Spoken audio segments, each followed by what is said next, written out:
Okay, EcoForest ground source today. We have the Heatpump PCOe offline. So that's the expansion board inside on the main control. So what we need to do is firstly switch off power supply to heat pump and the control. We get the covers taken off this and start having a look. So now that the power supply is switched off, we've opened up the covers, we can see the main control by here, the PCO, and over here is the PCOe expansion board. This is the bit we need to replace. So we've got a brand new one by here. These things are quite straightforward to swap over. All it is, switch the power off, unplug that one, plug a new one in, but you need to make sure that these dip switches are set exactly the same as the ones in there. So we're checking that. So yeah, let's crack on with it. It's just a case of unplugging everything and plugging it all back in.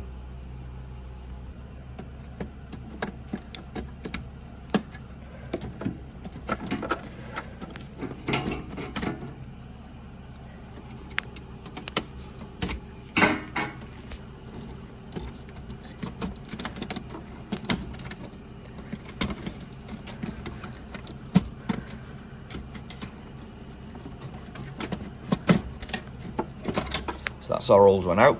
You need to look at those dip switches. They're there.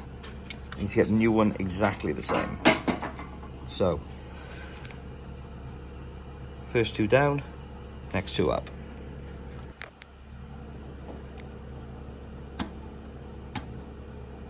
That one. And then we're going up, down, up, down.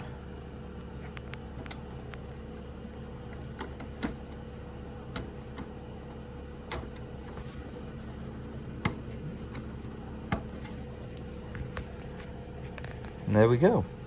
Those are exactly the same. Click it back in on the DIN rail.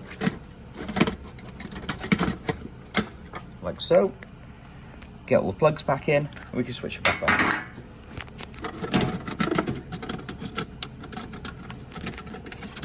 These plugs do only fit in one way, but if you're a bit unsure about it, always take a photo first. Right, now that we've got it all plugged in, we can switch it back on. Isolator, control. Let's have a look, see what's going on.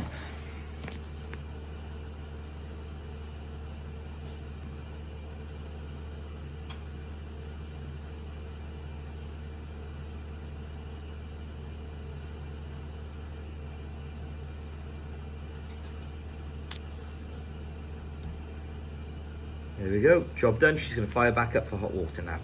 Nice easy fix.